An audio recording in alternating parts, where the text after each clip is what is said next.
এই সমস্ত কাজগুলো হারাম, এই উপার্জন করা হারাম। আর হারাম উপার্জনকারীর দোয়া সম্পর্কে নবীজি বলেছেন আন্না ইস্তাজাবু লা, কিভাবে তার দোয়া কবুল হতে পারে? তার দোয়া কবুল হবে না, ইবাদত কবুল হবে না। এজন্য ভাইরা আমার, টেলিভিশন চ্যানেলগুলোতে যখন ধরা পড়ে যে কোনো একজন দোকানদার এত পরিমাণ তেল তিনি স্টক করেছেন, এত পরিমাণ খাদ্য স্টক করেছেন, এবং ধরা পড়েছে তিনি এগুলো দিয়ে অবৈধ মুনাফা অর্জন করতে চেয়েছেন, বাজারে কৃত্রিম ক্রাইসিস সৃষ্টি করতে চেয়েছেন, এই মানুষগুলো শুধুমাত্র মুসলমান তো নয়, মাথায় টুপি থাকে, অনেক সময় দেখে মুখে দাড়ি থাকে।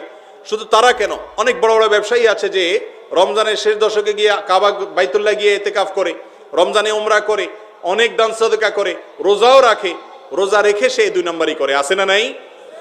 এর দুটি কারণ। প্রথম কারণ হলো গোটা সমাজ এখন ভোগবাদে হাবুডুবু খাচ্ছে, কিভাবে ভোগ করবে এর জন্য আমরা মাতাল হয়ে গেছি, পশুকে হার মানিয়ে ফেলছি, ত্যাগের কোনো শিক্ষা আজ নাই। এজন্য শিক্ষা প্রতিষ্ঠানে ধর্ম শিক্ষা, নীতি শিক্ষা, আদর্শ শিক্ষা, মোরালিটি, এগুলোর চর্চা বাড়াতে হবে, তাহলে মানুষের ভিতরে মনুষ্যত্ব আসবে, নাহলে পশুকে হার মানাবে। এবং আজকাল সমাজে একটা প্রবণতা হয়েছে যে আমার আখের গোছাবো কিভাবে, আমি কিভাবে পয়সা কামাই করব, তার জন্য আমি অস্থির হয়ে থাকি, সেটাতে আমার জন্য হালাল হোক বা হারাম হোক বাজ বিচার করে না। এর কারণে 1 নম্বর কারণ হলো এটি যে আমাদের মধ্যে এই অপরাধ বোধ নাই, এবং আমরা এই ক্ষেত্রে জানি না যে ত্যাগের মধ্যে যে আনন্দ আছে, ভোগে সে আনন্দটা নাই। আর দ্বিতীয় কারণ হলো ইসলামকে আমরা খণ্ডিতভাবে বুঝেছি বেশিরভাগ মানুষ। ইসলাম শুধুমাত্র কিছু ইবাদত সর্বস্ব দিন নয়, ইসলাম তো পূর্ণাঙ্গ একটা জীবন ব্যবস্থা। এখানে বিশ্বাস আছে, এখানে ইবাদত আছে। আপনার ব্যক্তিগত জীবন যাপনে কোনো ব্যক্তির হক অধিকার যদি আপনি নষ্ট করেন, আপনি আর যাই হোক খাঁটি মুসলমান হওয়ার কোনো রাস্তা খোলা থাকতে পারে না। আপনি 5 ওয়াক্ত নামাজ পড়েন, আপনি যাকাতও হয়তো দেন, আপনি হজ করেন, উমরা করেন, রোজা রাখেন, কোরআন তেলাওয়াত করেন, অথচ আপনি মানুষকে ঠকান, আপনি দোকানদারি করে ভেজাল মিশান, আপনি অবৈধভাবে গুদামজাত করে বাজারে ক্রাইসিস সৃষ্টি করে অধিক মুনাফা অর্জন করেন, এই সমস্ত কাজগুলো হারাম, এই উপার্জন করা হারাম। আর হারাম উপার্জনকারীর দোয়া সম্পর্কে নবীজি বলেছেন আন্না ইস্তাজাবু লা, কিভাবে তার দোয়া কবুল হতে পারে?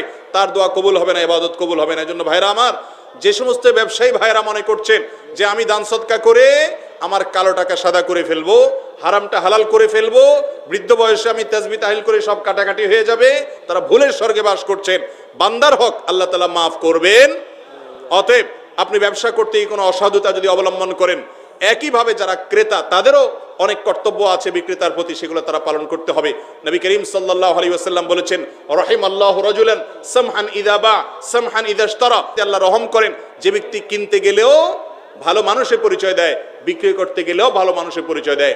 আল্লাহ তাআলা আমাদের ব্যবসায়ী ভাইদেরকে খাঁটি মুসলমান হওয়ার তৌফিক দান করুন, মানুষের মতো মানুষ হওয়ার তৌফিক দান করুন, মুত্তাকি ব্যবসায়ী হওয়ার তৌফিক দান করুন, যারা ব্যবসা করতে গিয়ে অবৈধ মুনাফা অর্জন করবে না, হারাম কাজ করবে না, অন্যায় কাজ করবে না, ক্রেতাকে ঠকাবে না, ওজনে কম দিবে না, গুদামজাত করে ক্রাইসিস সৃষ্টি করবে না, এই ব্যবসায়ীদের সম্পর্কে নবীজি বলেছেন আত-তুজ্জারুস সাদুক মা'আন নাবিয়্যিন ওয়াস সিদ্দিকিন ওয়াশ শুহাদা, যারা সত্যবাদী, সততার সাথে ব্যবসা করেছেন, কিয়ামতের ময়দানে তারা নবীজি সাল্লাল্লাহু আলাইহি সাল্লামের সাথে, শহীদ সিদ্দিকদের সাথে তারা উঠবে এবং তাদের সাথে ভিআইপি হিসাবে হাজির হবে আল্লাহর দরবারে।